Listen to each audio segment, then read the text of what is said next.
थोइब इरांगसी सरकारना मतम चाना मागी तौहम थोपा ड्यूटी तौदबा सेक्शन थौरांग लौखत्तबदगी सरकारना सोइबदगी मसी इरांगसी थोखिब मतम चाना मधुगी सरकार सिना मागी law and order ngakpham thokpa ngasai honorable leader na thambiramba constitution na piriba magi provision haiba tai state sigi chief minister amana the home department na law and order ngang na bohona bada tabun thokpa mathau da to magadi ngasi gi thoi balai no thiba prithvi da khangnaraba haiba ta sigum ba thwa thokse thoamoi haiduna ai masi su ai thamjage अखोई हुजिक लेबा situation से HYBE ताए भारत सरकार ना अखोई मणिपुर से कैसो लेतना खले हबसिदी मयाम नसुदुम हेन खंबिरे आई मसी पंजनिंगी मदुगी खुदम अमतन आइना हदक सुम यंगजबदा हौगिबा अदुगुंबा 2023 गी मेगी ता अहम थोखरब मतुंग हाइब ताए 2024 मथंगी सही की parliament session budget session president की एड्रेस प्रेसिडेंट की एड्रेस है करीनो मैम खंबीरे स्टेट असेंबली गवर्नर की एड्रेस पार्लियामेंट प्रेसिडेंट की एड्रेस प्रेसिडेंट गवर्नर की एड्रेस की मांगी अर्थदी करीनो है सरकार तौख्रब थबक हुजिक हुजिक चथरीब तुंगदा तौरकदब थबक अदुगुम पॉलिसी प्रोग्राम ताकबदुबनी प्रेसिडेंट एड्रेस गवर्नर एड्रेस हारिस अदुगुम एड्रेस अदुदा मणिपुर दा मई होना चाप हरखिबा मेगी तांग 2023 की 2024 की भारत की ओइबा अदुगुम्बा बजट सेशन तौबदा लेपाक सिदा थोइबा थौदो वाथोक कया की बतांगदा चौखत थोरांगी बतांगदा इशू कया लोसनदबगी बतांगदा तौगांदा why am I pangi there say putting on a coming Madusu that is a big example center na to Kimati Mirai bin say I do so hiding it Handersuma Kambigani USA gi Adumba Akogi Prithvi the either superpower ne Hariba Adu president and now no amuk Anirak Subo in the president Kalaba Donald Trump na man magi speech the high पृथ्वी थोब थोद वाथों ma'am से Manipur थोदों निपान खंगटपगी Manipur थोब सिगुब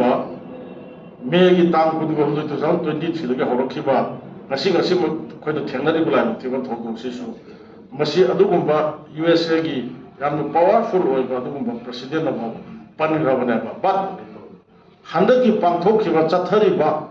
ngarang tang 12 dagi postpone toroga March ki tang 10 dagi amuk hawraga April ki tang 3 phaw chathaga dori parliament session se masigi sahi amagi ahamba phamba session oibarina president address ta adugumba super power oriba USA ki anirak suba nawda khalaba president of USA Donald Trump na पृथ्वी थोब थोदवाथोक निपान खंगन पदम मणिपुर की सिसु यावरबसे भारत की अदुगुम्बा president address ना मचेत अमा भौ पंदे अदुसु मदुना तापदे सियौना serious ओरबा याम साथीरबा पृथ्वी पुंबना खंगनरब सिगुम्बा हौरैबा रागुतिबु थोदोकसे सिगुम्बा president की address ना हंदकी सहीदसु यावदब हायबसे सि अदुम ताए कोई मणिपुर से कैसु लेना खंदे si khudimok si kana no heli no haiba taragadi matik jadaba mina lusingba adugumba sarkar BJP na masing yame haidno hoy election du gudi praja gi mandate ne hadu gi wani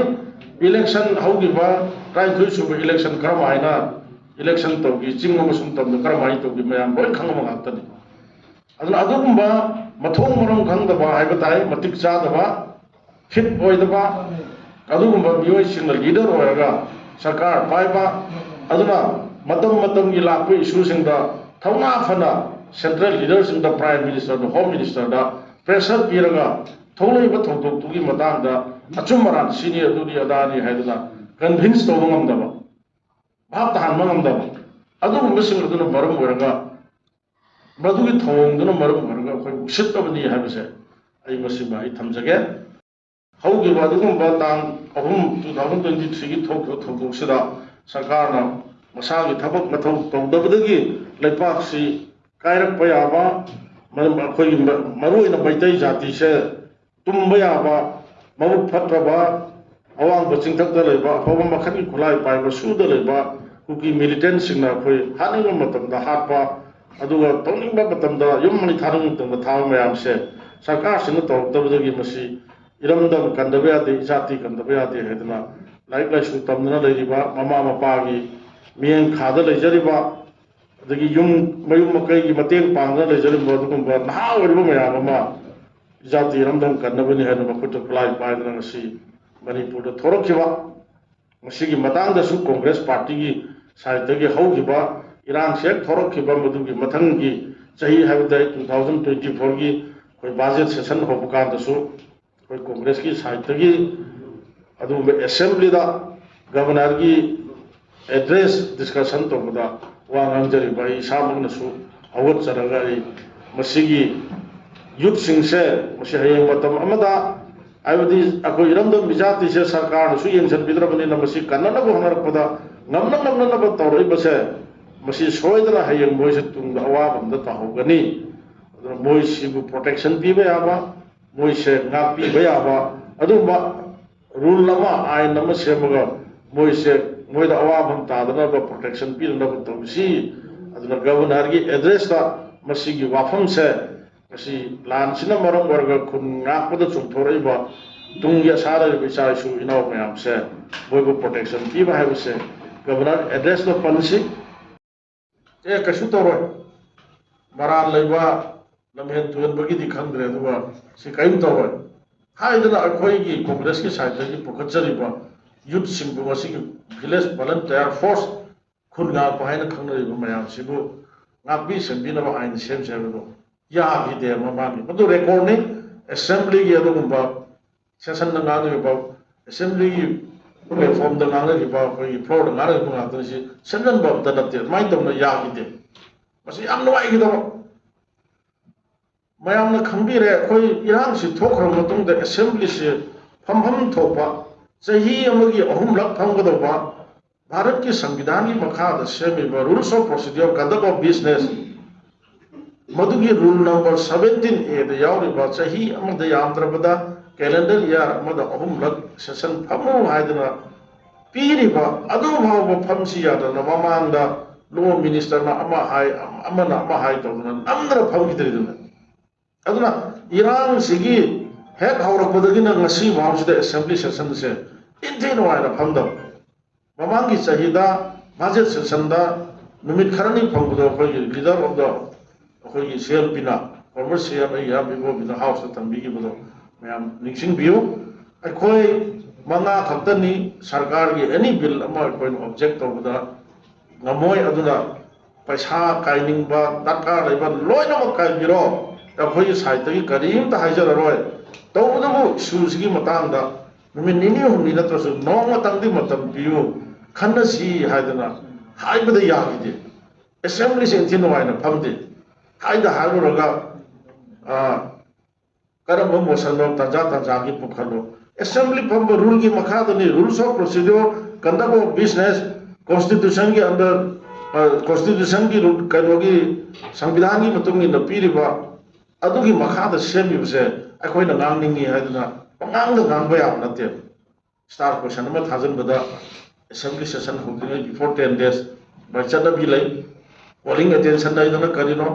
polling attention नमा the थागदो motion कर माइ थागकनी दगी discussion बा general discussion हाइबना चिंगबा तोंगान मा की rules of procedure की मखादा लेबनिना assembly फमी बनी हाइदना तंजा चादरा पा नामो बयादे अदुना मरम होरगा हंदक्ति नुमित 13 नि फंगे हदकी सेशन से तांग 10 दगी हौगदोरी बनी अदु बितार दे खोय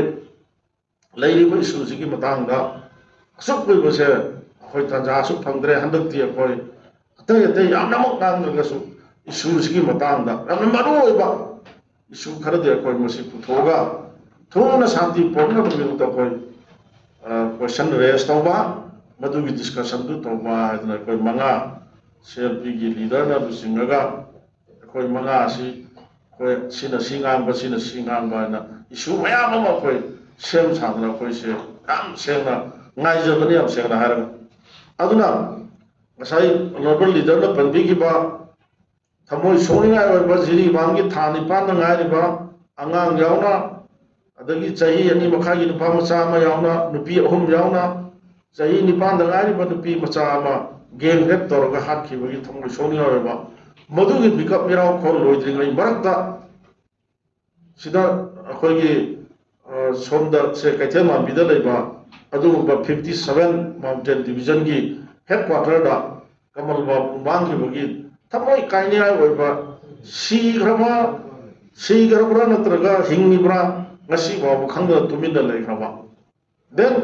जिरी के अदुगुम्बा थंगदुक्ता लेगिद्रबा पिकपा नाम यावनो मियोय तरुके मतांदा हुजिक करी कंडीशन लेरि करमाइ तौरे मधु कानानो हाइबना चिंबा सिगुम्बा इशू मयाम जि चिंथोए हरगा जस्टिस तौनना बगी दमदा खोय याम कन्न सेम सारगा लेजन मधुदा नतना इशू असिगी मतांदा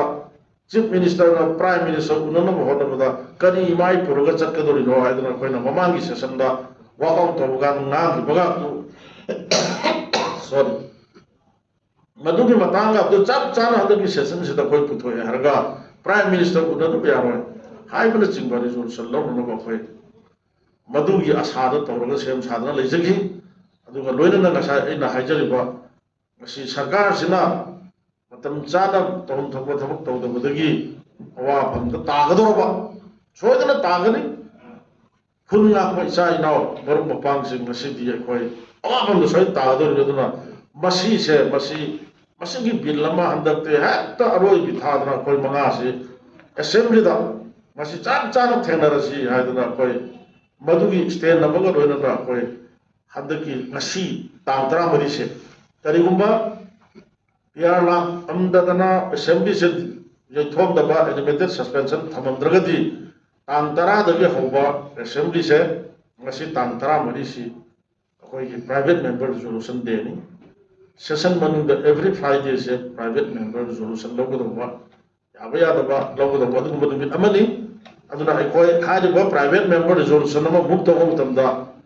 बिफोर 5 days नुमित मंगादी की ममांगदा अखोय मसी मोशन से थाजलगदबनी अदुना हाइरिबा मोशन से अखोय कुमना खन्नरकांदा मोशन सिगी ओइना अखोय honourable MLA example Suraj Kumar अदुगा इनाव TS लोकेश्वर हानगी स्पीकर ऑनरेबल MLA अदु गांजरिबा इसामक अखोय अहुमगी साइतगी हाइरिबा खुनगापसिंग से मसीगी आइन नम सेमगा मोइबु प्रोटेक्शन पिना नबगी दमक्ता motion private member motion number resolution में मुक्त तौबा हाइदना आई होरन प्रेस ने यथोक जगे मदु कॉपी दु पूजा लाक्चरी हाइजरिबा एलिमेंटेड सस्पेंशन थनमद्रगदि ngasi mak irai मिस्टर कोई मुक्त तौरगा पास तौनब तौरगा कोई चिन इनाव सा इनाव से कन्ननबा हाइदना तौन मदु खुदुंग साबदु लेगिद्रा मसी मक याम पेनदबा नुंगाइतबा हाइबा ताई अदुना आई रोइसन जगे अदुना हुजिक लाइबा सेंटर अमसुंग स्टेट गवर्नमेंट मानरगा तौबने हाबिसदी जेनेगा सुनै लेत्रे साय कोई ऑनरेबल लीडर ना थंबिग्रा हौगिबा मेगी अदुगुम्बा तांग अहुमदा तौरगा तांग मरिदा DG अनोबा हापकपा चीफ सेक्रेटरी हापकपा एडवाइजर हापकपा मयाम अमा लैगिबो मदु याम चाव गुदमनि प्लस हंदक अमुक तांग तरादा हौगदोबा असिगुम्बा बजेट सेशन लोरबा मणिपुर की इशू मयाम खन्ननिगाय ngaidno opposition की साइड की लेजरिबा प्रजा मयाम की साइड की सुमसी खुद थागतना गायदन येंगरिबा सिगुम्बा चिरबा इशू मयाम सिगी मता करी खन्नगदगे ngainariba सिगुम्बा मतम से तान तरा द तो हौगदु मापनदा निपान की नुमिदा वायरमदा पूरा चखगा मापन की पुंग मरी मखाय तारमदा मोई इंचार्ज ने हाब MP मगा लामिनरगा हाक लेरगा रिजाइन तौरे हाइनो तौबसे मसी सिनी मणिपुर से आम सेना हारगदी मणिपुर से मसी लोइसलगे हाइबी मवंदा सेंटर अमसुंग स्टेट गवर्नमेंट से मानरगा तौब्रा हाइबसे मसी तौबने हाइबसे की साइड के हाइनिंगे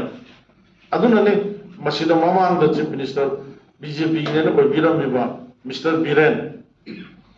magi asonba personal nate magi asonba nupa thokdaba chief minister amorga thangna phana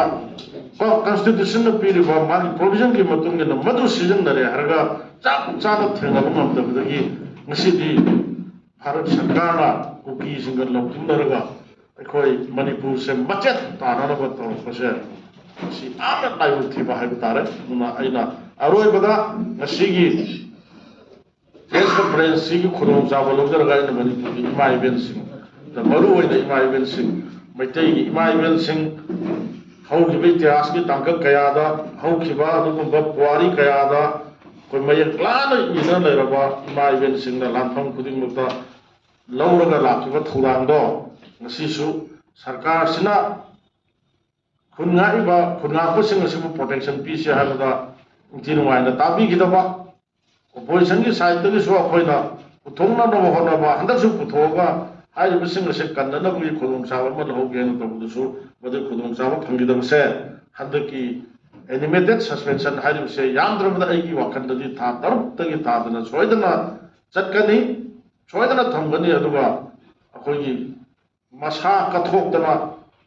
tolom sa masuna taba iram da bijati kangane da thoroi bu khunga ko sing se soidana awam da taba ngasi mat hairok da khunga ko pha ba chaw wa thok press ki sinno mayam phangbiram mani haina khali na mayam cha isu maru mapang khunga ko mayam se kanna na ko na da ima ibel manipur da rebir ba ima sing khongset chi lang biro hai ba message matang thamjarga iswa da thank you